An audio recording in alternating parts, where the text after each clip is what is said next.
Well, I'm not sure what their objection is.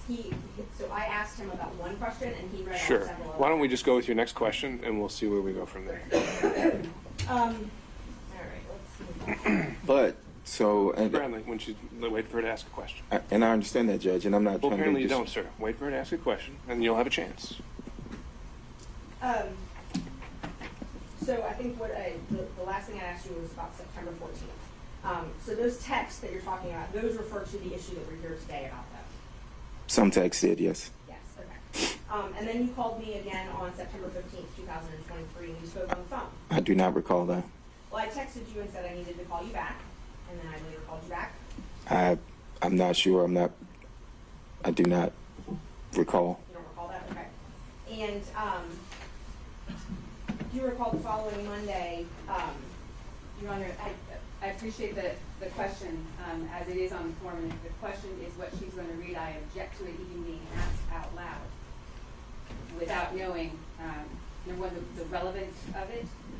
If the witness is going to answer the source of information, and I feel like it is so inflammatory as to say out loud without knowing where Mr. Bradley falls on that, then I do have an objection to the question. Okay. All right. With all due respect, if I might just a moment. Why is it that we're not allowed to ask a question, and then when the question is asked, there's an objection made, either by the state or the lawyers for this particular witness? It appears that what the state would like to do is force us to tell you in advance every question we're going to ask before there's an objection raised. And I don't understand why they get to do that when we are obviously in the same position to say to them, tell us every question you're going to ask first. I realize it's a privilege, but that can be the questions asked, state objects, chauffeur objects, and the court rules, but not being able to put it on the record because it's inflammatory or it's somehow prejudicial, I don't think that, I'm just suggesting. Sure. So, Mr. State, I'd agree with you in the general sense of things, but in this situation, Ms. Merchant offered to provide essentially her list of questions in advance, giving us a preview of what she's going to say, and that puts us in kind of a different posture in that respect, where we can actually have some sense of what's going to come out. But Ms. Merchant, I think knowing what your next question may be, since usually we don't have that opportunity, does it presuppose some knowledge on his part that we have yet to establish is inside or outside of privilege? Well, the first thing, Judge, is I gave these questions so that you wouldn't be in a situation Sure. where you were objecting and having 4 different lawyers talk about privilege, confidentiality, every single question. So I was hoping that we would ferret that out ahead of time. So this is the first that I've heard that objection to question 18. We give the state copies of it as well, trying to be completely transparent. I also, I have to establish that his information, there have been statements in this court that I lied, multiple statements yesterday. I can't even tell you how many times that was said under oath yesterday, and that I did not get this information, and so I have a right to Which I've already said we can do and we can go over, but and we've already started doing that. But the next question, as you plan to ask it, may presuppose again some information that he has that we need to determine whether it's inside or outside of privilege. Is that right? No. Well, I don't believe so, no. I mean, if we're going to talk about the privilege, I wanted to talk about it beforehand, which is why I gave all of these. I didn't know the state had objections on these questions to privilege. If we're going to talk about the privilege, I'm happy to ask him the substance of the question, but that is what I'm getting objections for. So I'm trying very carefully to craft something to avoid that. But I'm happy to just ask outright the question. Right. I don't see a way around that, Ms. Cross. I understand, Your Honor. I'm going to do whatever you tell me to do. The problem in the context that Ms. Merchant is posing the questions is, this was our communication, this is what I asked you, this is what you told me, and here are these texts that are supporting it. I understand the court's ruling that based on how things have gone, if Ms. Merchant feels like she needs to establish there was contact and communication, then I don't have an objection to that. However, number one, the text message that exchange that Ms. Merchant gave me is apparently not complete. And so I don't know, like, without making her a witness, how the state can, we're entitled to, if you can refer to text messages, we're entitled to an accurate representation of what those are. Mr. Bradley's looking at his phone, and that's what he's got. He is under no obligation Ms. Merchant provided this to us, and I appreciate it. But I can't tell as I'm sitting here to object to an incomplete or an inaccurate recitation if what she gave me isn't complete. So a couple things come to mind. One would be that anything the witness is referring to on the stand, counsel at any point has the right to inspect. And so if that's what you're asking for, Ms. Cross, then I think you have a right to do that if you decided to do that. The other is as I've seen it so far, I don't think these texts are coming in as substantive evidence, but more for impeachment, in which case extrinsic evidence would never be coming in to prove them up, and he either takes her answer or he doesn't, and that's how it works. So I don't see the foundation issue or the completeness issue really playing into it as it comes to impeachment. And Judge, they asked me for the relevant screenshots. I took them. He doesn't have an iPhone. I can't download the entire text message history. I told him they could go through my phone. Like, I'm hiding something. All right, Ms. Merchant. I think at this point, again, I don't see anything extravagant about the next question on his face. I think we need to deal with it as it goes, so you can proceed. I asked you where I could get an affidavit from about the affair, and you responded no, because you didn't think anybody would freely burn that bridge. Isn't that true? If you say so. I mean, I don't. You have your text if you need to refresh your memory.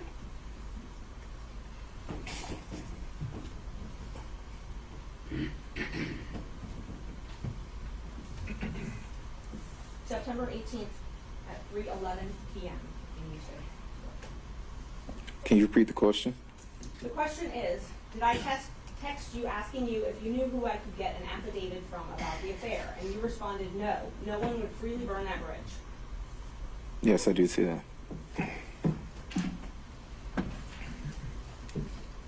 Then I asked you if Chris Campbell knew, correct?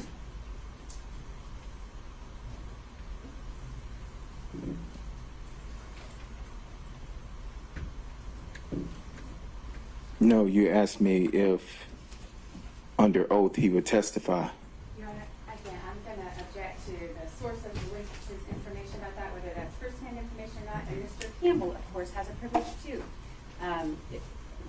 Well, since Mr. Campbell hadn't even been brought in to this proceeding at all, I'm also wondering about just the relevance of asking questions about Mr. Campbell. I'm just, it's been objected that I'm not asking about all the texts and I'm selectively asking, so I'm trying to go through all of them. I would much rather just ask the very relevant ones. Well, I have an objection to her asking. I can't tell if the statements or the testimony provided is consistent or inconsistent without a complete set of this text exchange. And it's not clear in the text exchange what the source of Mr. Bradley's information that he's providing is. And so that is, I'm struggling, Sure. and I know everybody else And again, I think you're focusing more on the merits than the impeachment value, right? If the sole purpose this is coming in is under those grounds, then you being able to match them up word for word, I don't see that as being a necessary prerequisite. But as it relates to Mr. Campbell, he's not a witness yet. He hasn't come in. I don't think he's come up really at all other than passing and maybe the firm. So why don't we skip ahead to the next questions, and you could always come back to that if somehow he is made an issue in this case. That's great, Judge. I needed some clarity because the state is objecting that it's not full and accurate. I'm keeping things out, and then they're objecting that I'm putting too much in. So I'm just trying to avoid every question having an objection, Judge. So on January 5th, 2024, we had a text exchange where we talked about that I had discovered that Nathan took Fani on a cruise and a trip and paid for it with the business card. You told me you were on a plane home from Dubai, but you would call me as soon as you got home. Do you remember that?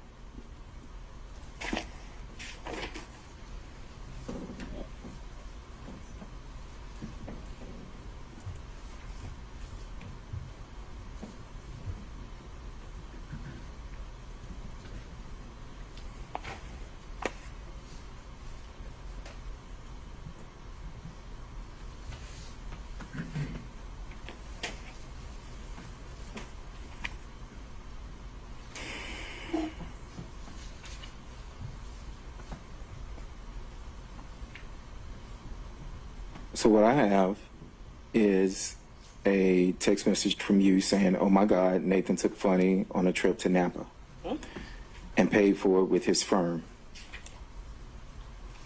Okay, continue reading. And you said, "Is he that dumb?" And I said, "Wow, I'm on a plane from Dubai, land at 3. We'll call you as soon as I land. So that is accurate. That's what you told me. That I will call you as soon as I land in WOW? Yes. Yes, that is accurate. And then you told me that you weren't surprised because they took many trips to Florida, Texas, and California.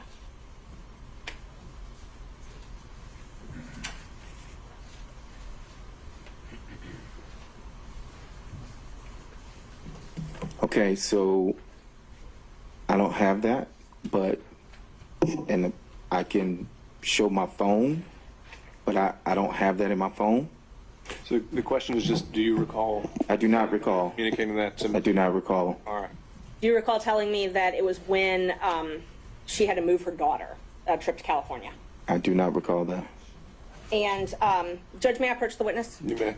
Thank you. Oh, I see it. See if that refreshes your memory.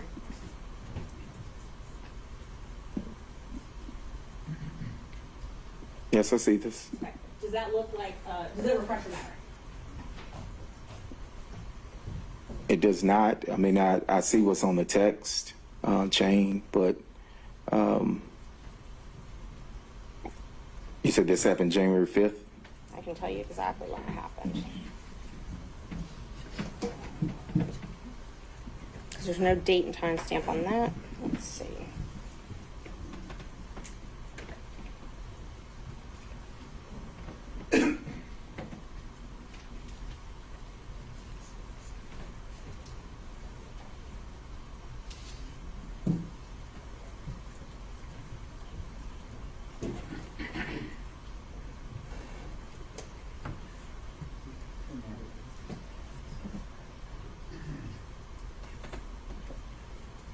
It was, let's see, it was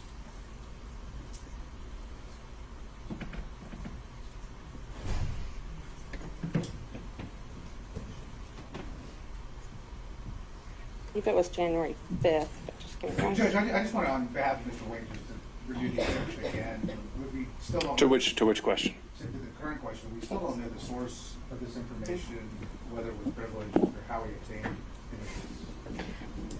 I'm wondering now if there's a timeliness issue on your objection, since he already, well, he said he doesn't recall. So Right, there's, he just gave the date. He didn't. sure. Start answering. Well, his question, or his answer was he doesn't recall, and his memory has not been refreshed. So I think it's time for the next question. May I approach the witness, Judge? Okay? Can I see what you're Oh, yeah. approaching the witness with? So is this the complete text chain? That is the complete text. While they're looking at that, can I just ask you, did you delete any text messages? I have several messages in the phone with you. I've never deleted. I mean, there are messages about family and my health and things like that. You asked me to be on some panel. Yes. And so I think it's complete, but Well, no, my question was, did you delete any no, text? I haven't deleted anything. No, Okay. I have not. And I offered them to look through my phone earlier if they are welcome to. You never provided it to us. I said you The physical had it. phone, you never provided it to us. It's the only phone I have, Judge. Yeah. I understand, and I don't want to keep popping up, but my concern, of course, is that these exchanges are just two lawyers gossiping about information. And I'm concerned about it coming into the record in this way. I understand impeachment is a thing, but if we could do it in a way that the substance of this gossip is not, that part is not impeaching, the contact is impeaching. So I don't think we've gotten to that point quite yet, Ms. Cross, but you can renew your objection if you think we have. So right now, the sole thing that Ms. Merchant is trying to do is hand him an object to refresh his recollection again. So we'll see where we get with that. And I don't have any way to download it. It doesn't have May I- one- Mr. Sato. The court is a trier of fact. You're going to be able to determine whether something that has come in that you choose is hearsay, whether it's admissible, whether it's relevant, whether it's impeachment. You're in a position that if it all comes in, but you reserve the right, or all parties reserve the right to object, we can deal with it. This is not a jury. We don't have to worry about the jury hearing something that it will no longer consider. All we're doing now, with all due respect, and I understand there's a process, the state doesn't want something to be heard. I object to that. They've repeatedly attempted to stop questioning. Your Honor can hear it all and then decide what is and is not relevant or admissible. We don't have to go through every single one of these.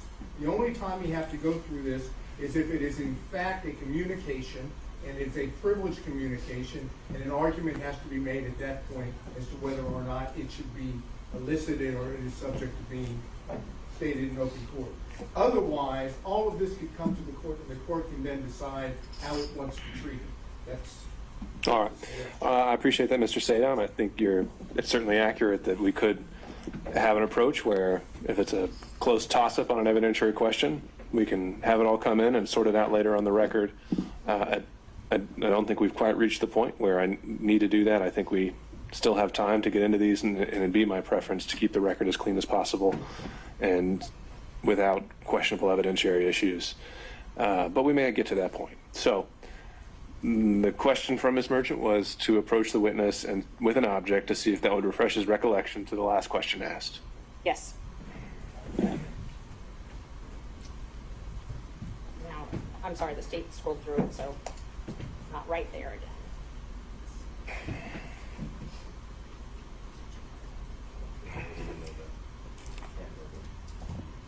No, I mean like it was on the screen.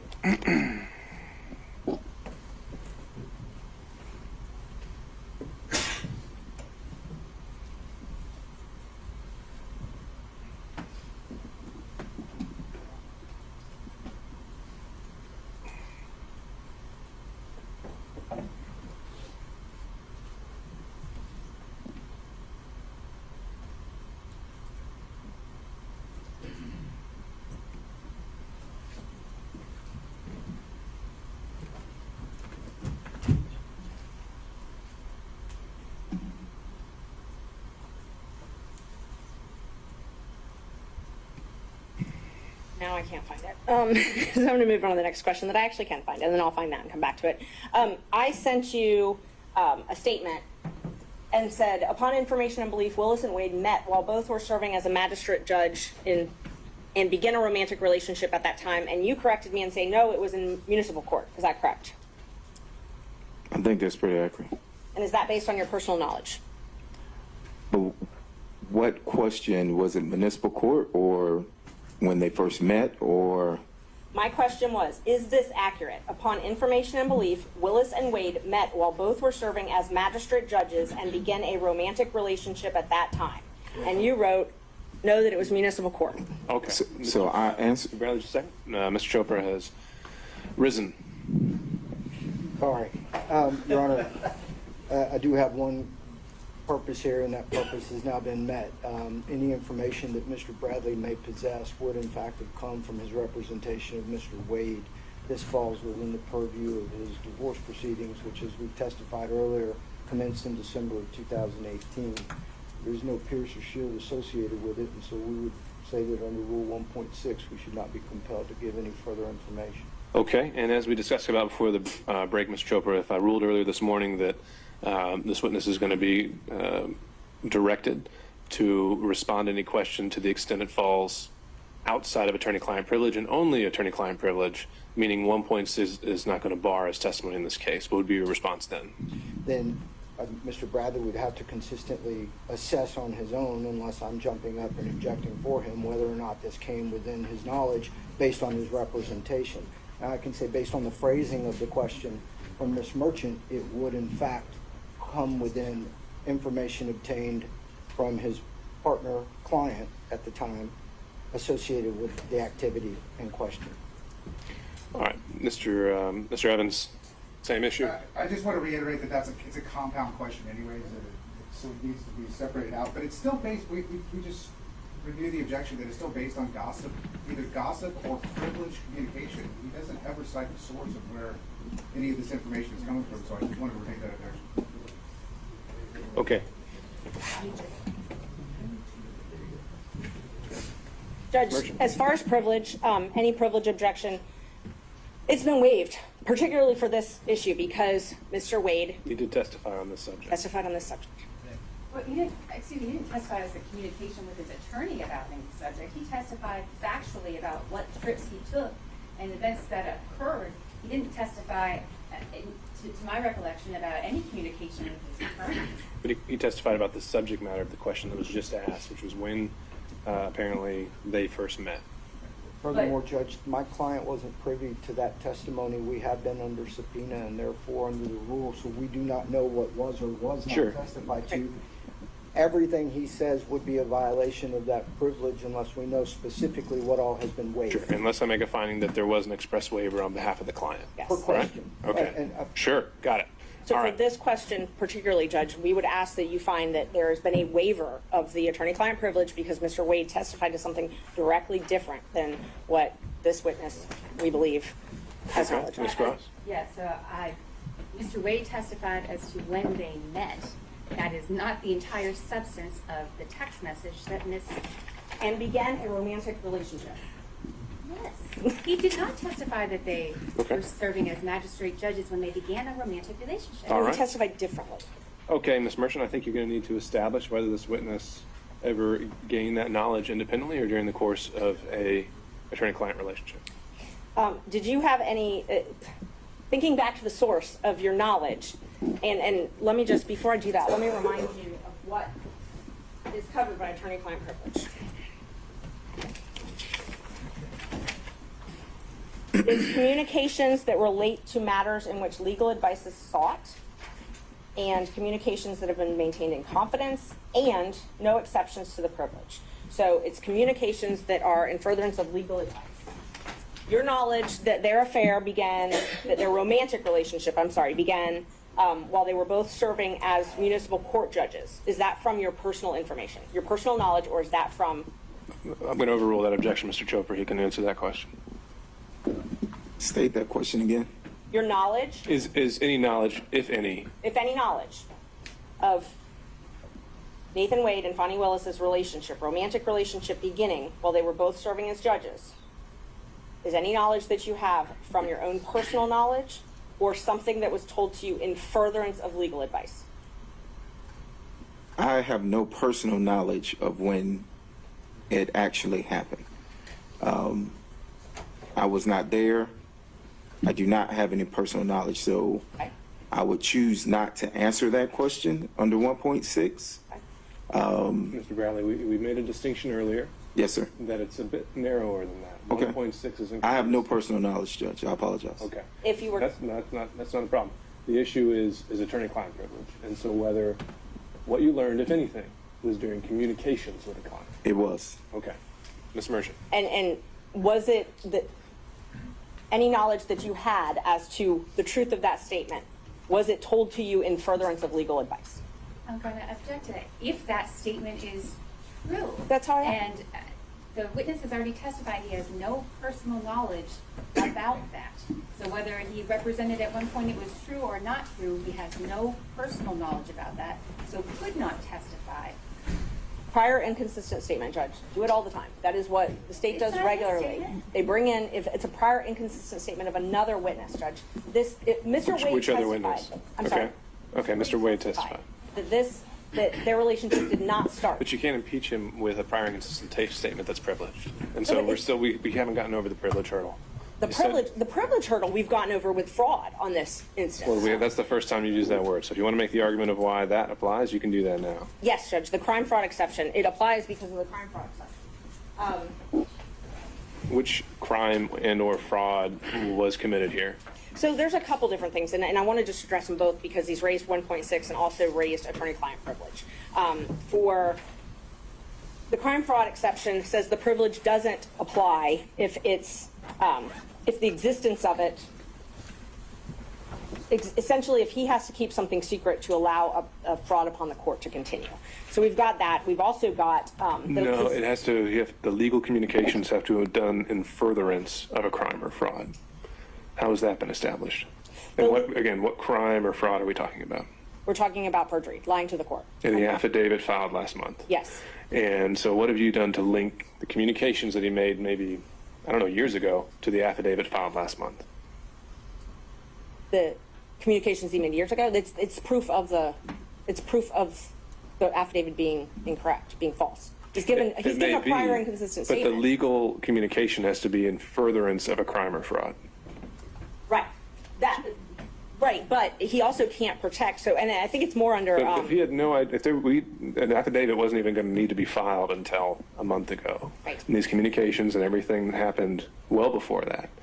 How is anything that they communicated in furtherance of that affidavit that they didn't even know would have to be filed one day? It's been waived. That part's been waived because he filed the affidavit. So you can't file something that's false and then your lawyer know that it's false and then say, oh, well, privilege, my lawyer can't correct that. When he waives the privilege, and he waived the privilege, he testified about this yesterday. Okay, Ms. Cross. I don't think that's even close to an accurate representation of what the law in this area is. And beyond the real kind of just throwing out fraud and this and crimes, which what you have, Your Honor, is a conflict in the evidence at this point. I know which way the weight of the evidence appears to me that that's going to be for the court to judge. But a conflict in the evidence, that is not a crime. That is not a fraud. That is not perjury. That's a conflict in the evidence for the court to decide. So I agree with you there that you would have to first establish a crime or fraud occurred by preponderance. Got it. And anything else? Just that she can't, under the guise of impeachment of this witness, number one, establish that. Number two, the witness has already said he doesn't have any personal knowledge of that. And there is the kind of specificity that is required to lay the predicate for a crime fraud exception to the attorney-client privilege is nowhere close to being met here. Okay. Anyone else want to be heard? Mr. Sadow. Yes, Your Honor. This is what I said to the court earlier. This is not crime fraud. The scenario in the case, I said, you want me to cite it for the record? Go for it. Okay. It's Owens Corning Fiberglass Corporation versus American Centennial Insurance Company et al. And it is 660 Northeast 2nd, 812, out of the state of Ohio, Lucas County, Court of Common Pleas of Ohio. And it references, I'll make sure I get the right page here.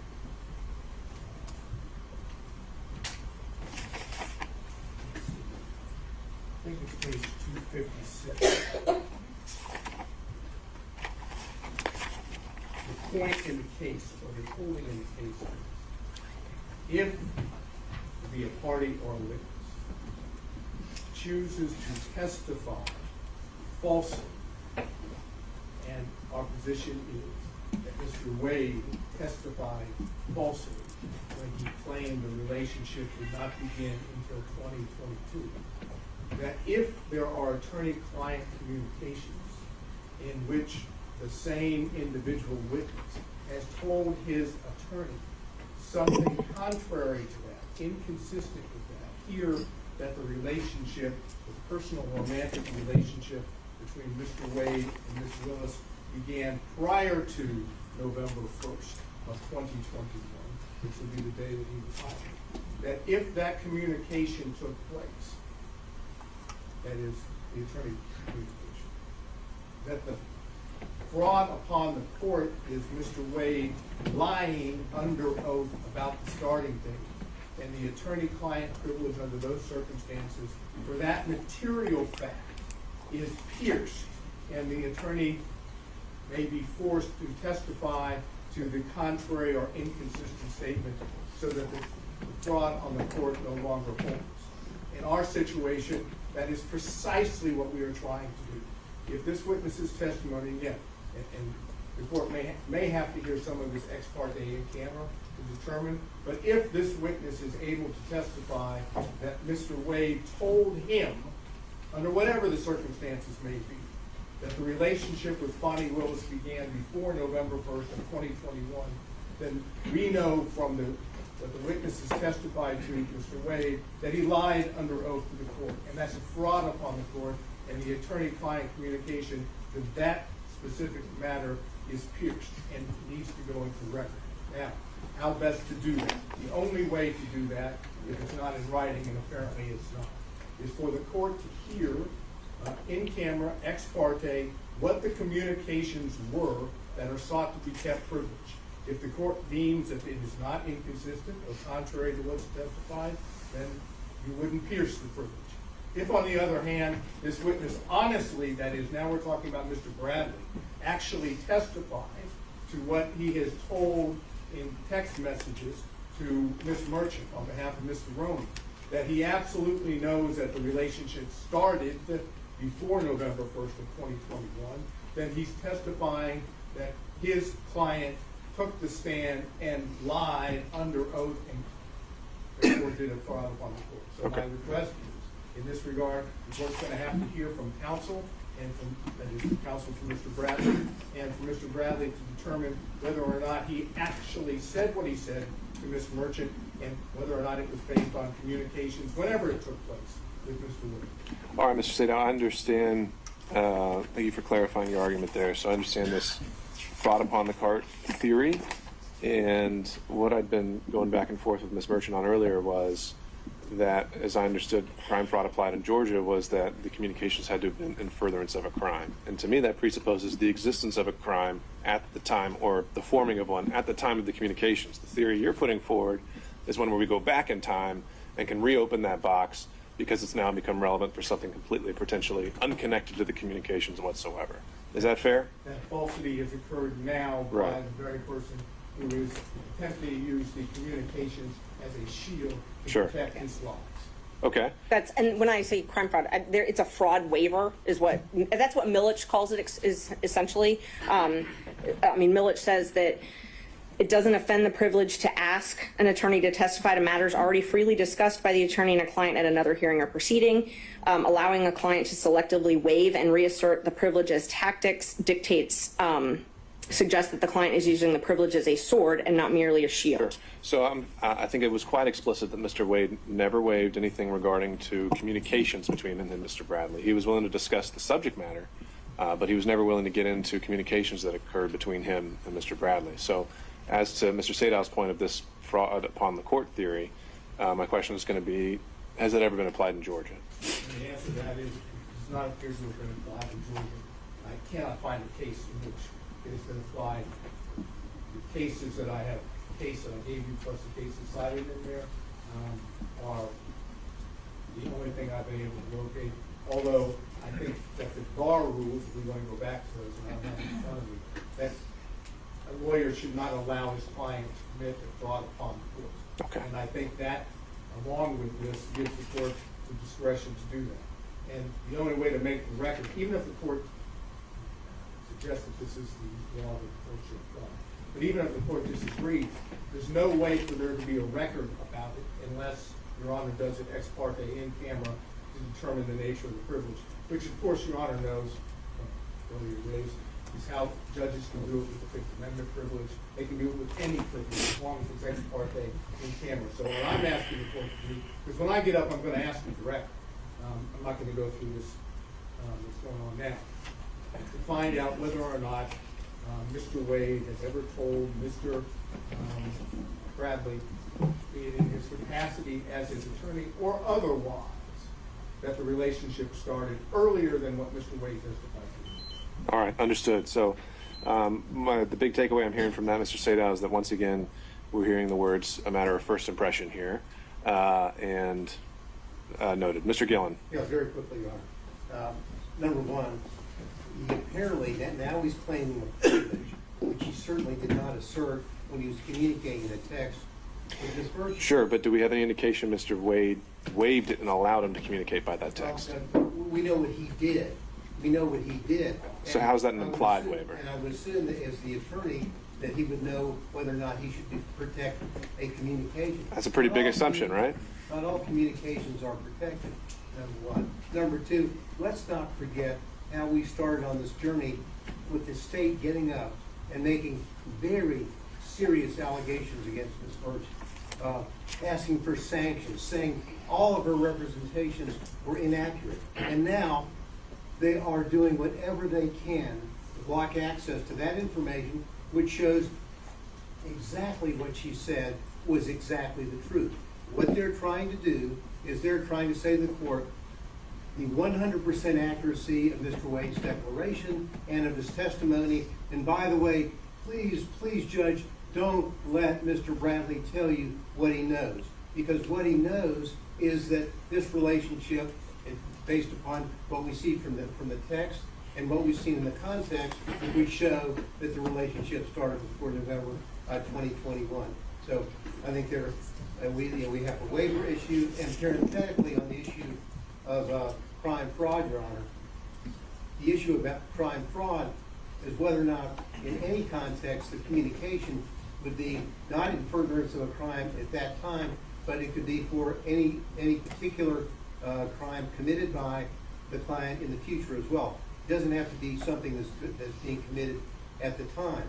I will also note that when you look at the attorney-client privilege, the law basically says, look, this is a privilege which blocks evidence from coming in. And so in order to have that, they have the crime fraud exception, which is a very low standard once a prima facie showing has been made, which I believe has been done by Ms. Murch. All right, let me clarify one thing, Mr. Bradley. When you testify to personal knowledge, does that include anything you may have seen, heard, outside of communications with a client? When you say you lack personal knowledge, does that include anything you may have seen or heard outside of communications with a client? And you can tell me if that question is horribly phrased. Try again. You try to rephrase it for me, Judge. I'm sorry. Okay. When you say you lack any personal knowledge, Yes, sir. does that also mean that and include anything you may have seen or heard outside of communications? Outside of communications with my client. Mhm. That's correct. Okay. And communications that were made, if any, that relate to the subject that you were asked to, were there any other third parties present that may have resulted in a waiver of privilege? Including texts. Am I answering your question or her question? My question. Okay. Are there any other third parties ever present with you and a client that would have resulted in a waiver of these privileges?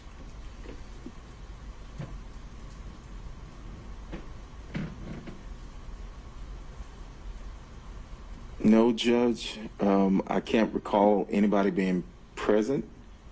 I mean, we ran an office. We had people around our office, but no, I can't say that there were other people present. All right. And did you ever receive any kind of a waiver from your client at any point? I have not received a waiver. And anything that you learned regarding the subject matter at all, if anything, was it in the course of legal advice, of receiving or giving legal advice?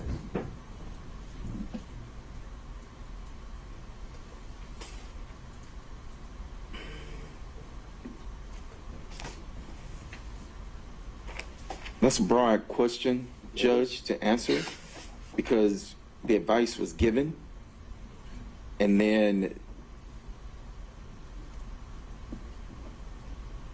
you have interaction. I mean, it wasn't, hey, this is for, to say specifically, this was for that, or, you know, I can't sit here and say that.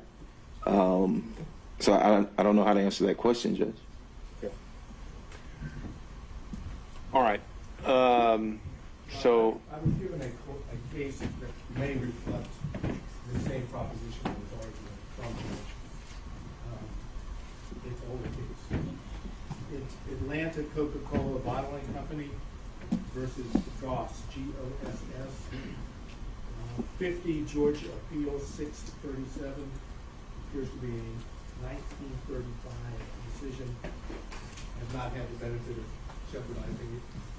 So I can't say that certainly hasn't been limited or overruled. And looks like it's in reference to maybe head note number 2, at least the one I'm looking at on the computer. And language that is in the case, okay? is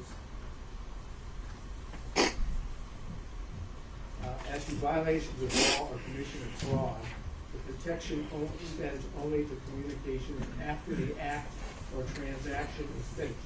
It does not cover communications respecting proposed infractions of the law in the commission of the crime or perpetration of the fraud. And then it cites some cases. And then it goes, the privileged communication may be a shield of defense as to crimes already committed, but it cannot be used as a sword or weapon of offense to enable persons to carry out contemplated crimes against societies, frauds, or perjuries. So our position, as I indicated before, is the witness, Mr. Wade, has committed perjury on the witness stand and called into question the statement. All right, understood, Mr. State. Mr. McDougall. Your Honor, this is adjacent Georgia law, perhaps not controlling it. I'll explain that in just a second. That's Rule of Professional Conduct 3.3A2. A lawyer shall not knowingly fail to disclose a material fact to a tribunal when disclosure is necessary to avoid assisting a criminal or fraudulent act of crime. A4, and the reason I would qualify that, since we're talking about candid report, I need to do that. I believe this rule is regarding the conduct of advocates representing clients in court.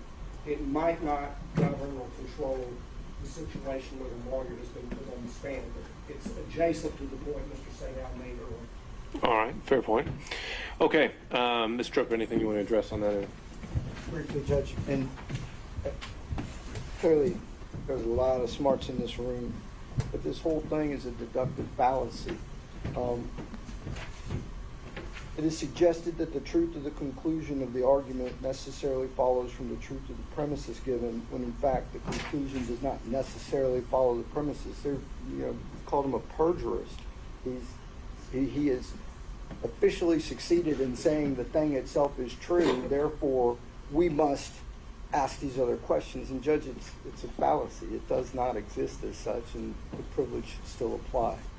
All right. Thank you all. So I think here is what we need to do, as I understand the law. As I find it, the crime fraud exception only applies when by preponderance we found that communications made in the existence of a relationship were in furtherance of a crime, or the client at the time knew or reasonably should have known that a crime, that the attorney was being used to further a crime. I don't think that's been established here. Maybe something happened afterwards, and that's something that can be argued during closings, essentially. So I don't think the crime fraud exception covers this. The objection is preserved for the record. Mr. Bradley has indicated also that anything he learned about this subject occurred during those communications. There's some uncertainty on that point, and so in order to preserve the record, at the conclusion of the hearing, I think I can go in camera with Mr. Chopra and Mr. Bradley, and we can put in a sealed filing exactly what the extent of those communications were, if any were relevant. Or excuse me, not relevant, but just what they were, and those would remain sealed until some time if we're ever directed otherwise. However, at this point, the question, getting back to the question asked by Ms. Merchant, as asked, would be sustained on the issue of privilege, the premise. He may have told you something, but it does not appear that there's any evidence that the client ever waived and allowed that information to be conveyed to you. Next question.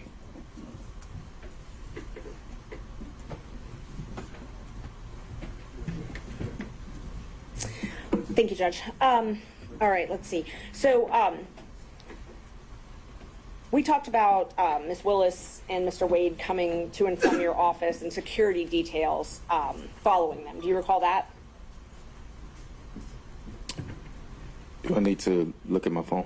No. Or can I? Just asking if you Oh, recall. do I recall? I think I did, yes. Do you recall security taking Ms. Willis to your office? I'm going to object to that. Does he recall Actually, I Ms. take that Willis back. taking? I'm going to do that. But you can answer the question, sir. I do recall security detail bringing Ms. Willis to my office. Okay. Do you recall approximately when that was? I do not. And was that on more than one occasion?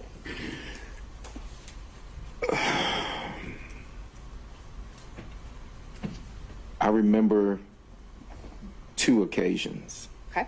Yes. Can you tell me about those? I can't remember when they were. Were they before she became DA?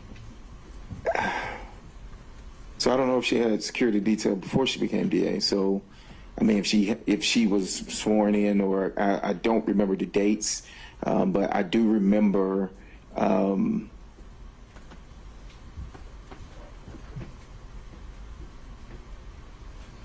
I think she was DA. Maybe during her transition team period? Was that?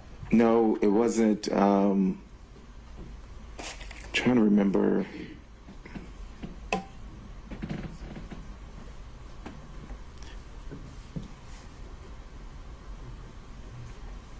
She would have had to have been the DA, I think. And I don't want to go on, I think. But I do remember twice her coming to our office, correct? And she had a security team both of those times. There was yes, she had a security team with her. Okay. And do you believe that it's a different security team than she has now? I don't know her security team now. Well, let me ask you- However, I'm sorry. I don't know her security team now. I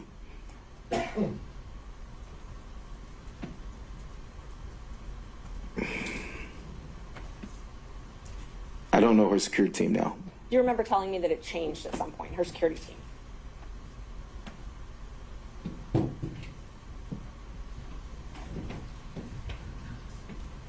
Yes, I think I recall saying that, yes.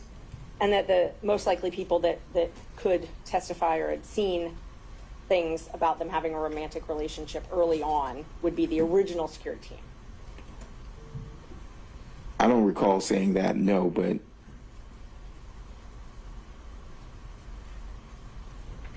Do you recall talking to me about other people that might have known about their romantic relationship?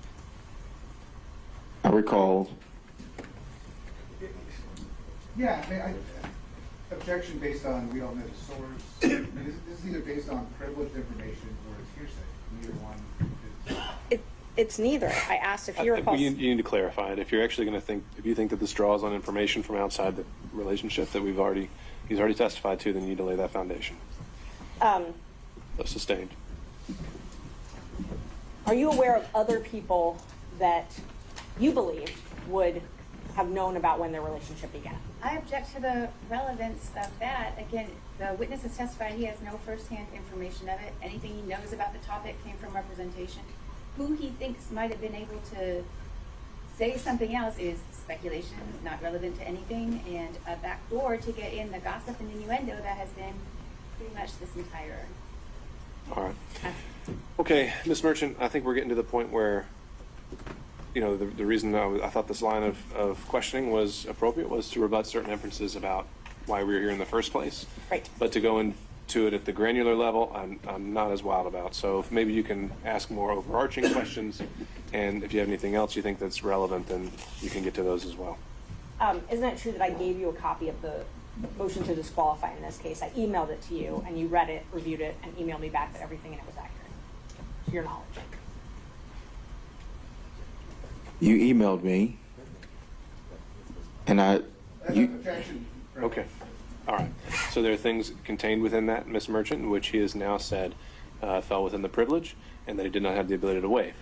So I think that's where we have to leave it there. And I believe I still have to ask the questions, and then if he wants to assert the privilege. Well, I think he's pretty much already established the privilege, and the objection has been made, and I think it's a valid one at this point based on the record. So the answer was he did acknowledge that you sent him the motion, and I think we leave it at that. Let's see.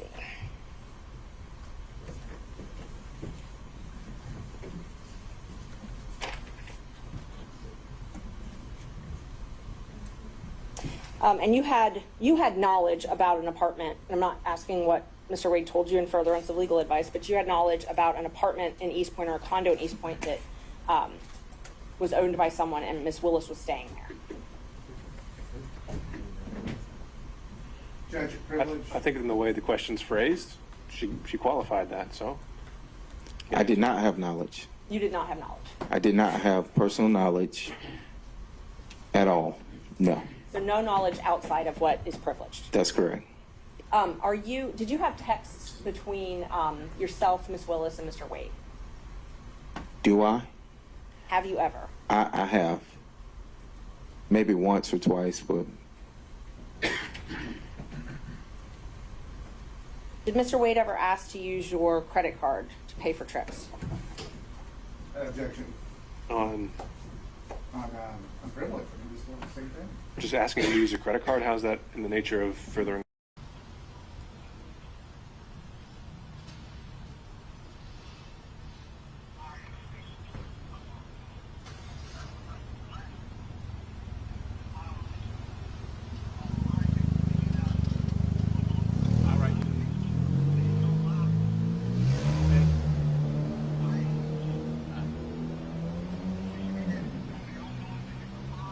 Nah, I can't confirm with you on the phone.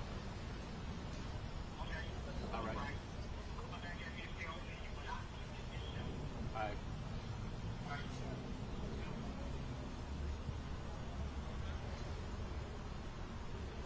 Hey, now you will. So we're good? Great.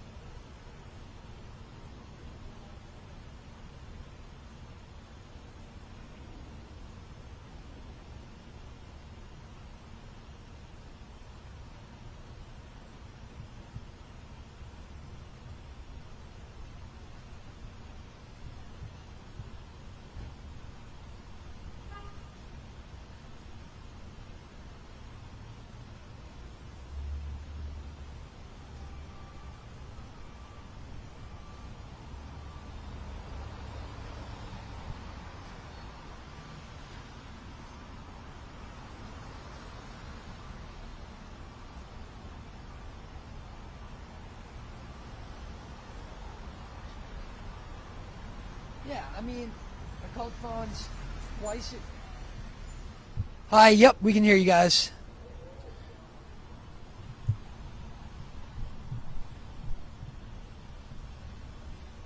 I called phones at 1:29 twice. Called Jason at 1:30. Okay, sounds good. We'll go get him. You can walk around that building 15 times in 30 minutes.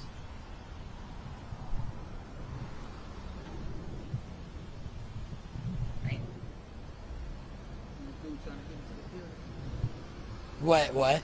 You dude trying to get into the building? Trying to meet somebody? Who's that?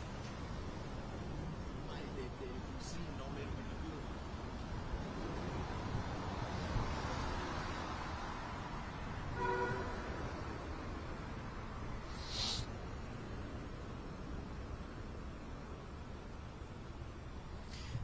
Yeah, I don't. I feel like Carol's always answering calls about people trying to get into the building. Yeah. She's always like, "Yeah, you're at the wrong place." Yeah. Oh, that's a Georgia story. Interesting.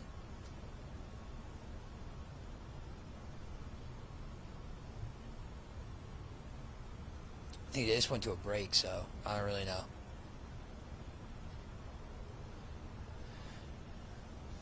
Okay, thank you guys.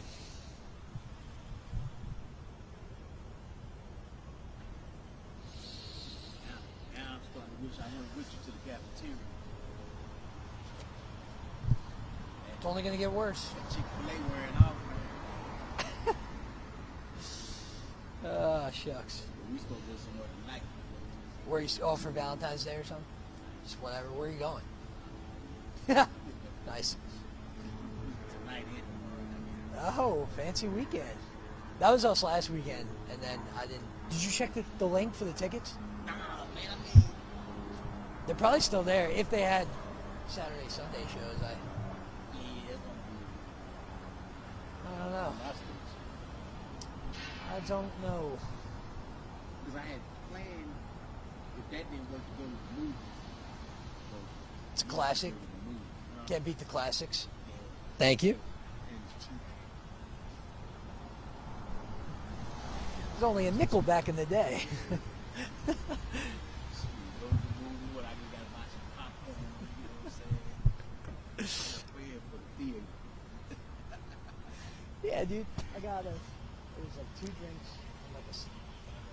lady was like, that'll be 64.87. I'm like, excuse.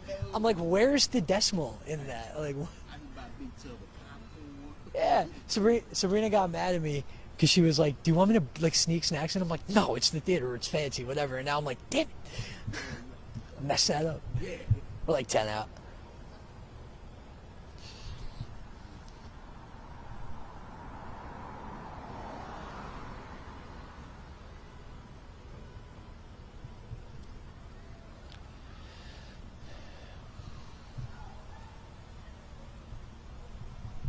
Alrighty.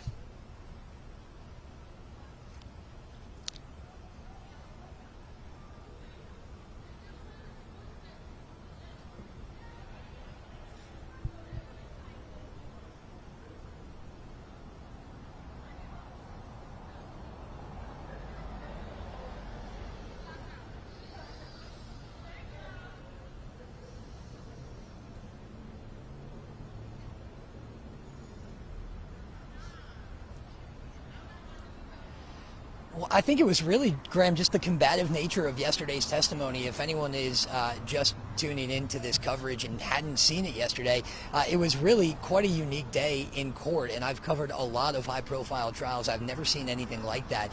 Essentially, just to recap very quickly, Fani Willis got up there and defended herself against these allegations that she had an improper relationship that financially benefited both her and that man she was in the relationship with, Nathan Wade, who is also the top prosecutor in this case. And it was very fiery, very combative at times. She outright called the allegations to the attorney who filed them's face a lie, so much so to the point that at one point the judge actually had to break for a couple of minutes, and I asked a couple of our attorney sources, have you ever seen an instance where a defense attorney has gotten an opportunity to question a prosecutor on the case they are prosecuting? And they said never. We have never seen anything like that before.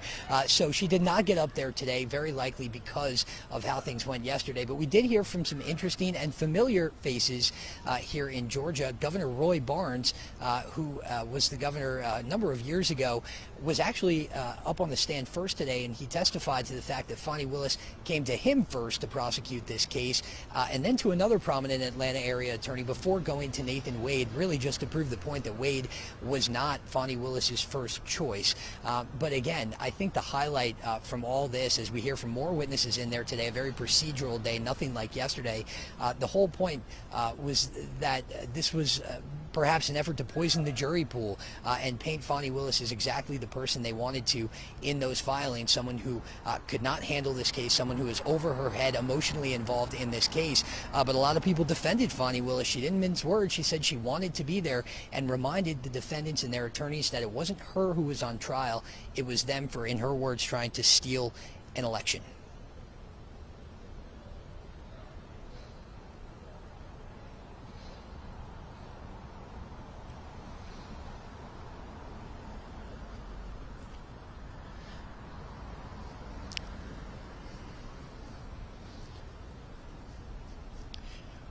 Great question. Judge McAfee has just been outstanding throughout all this, trying to wrangle in all of these very large personalities that we have on this case. And keep in mind, the trial hasn't even started yet.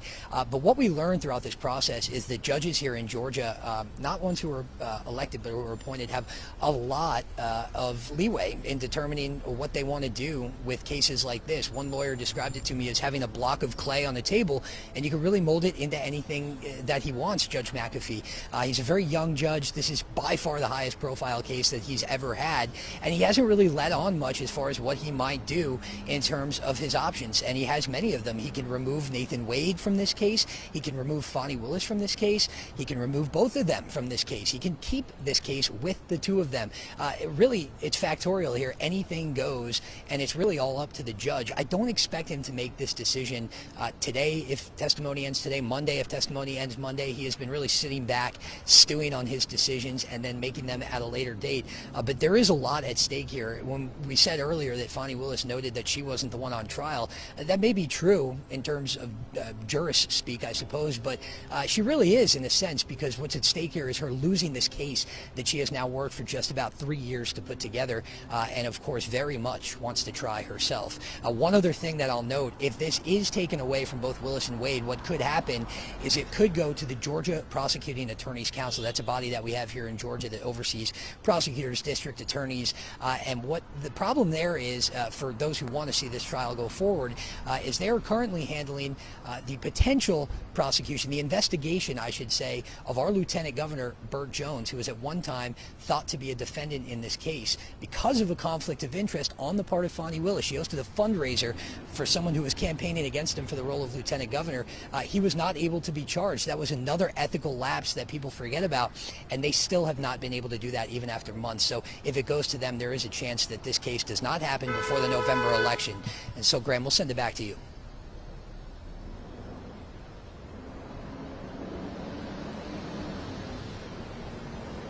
Thanks, Graham.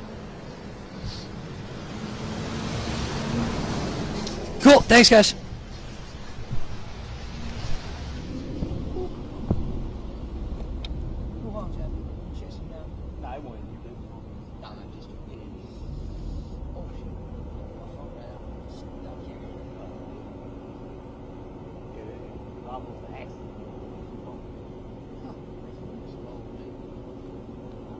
Let me see if Jordan.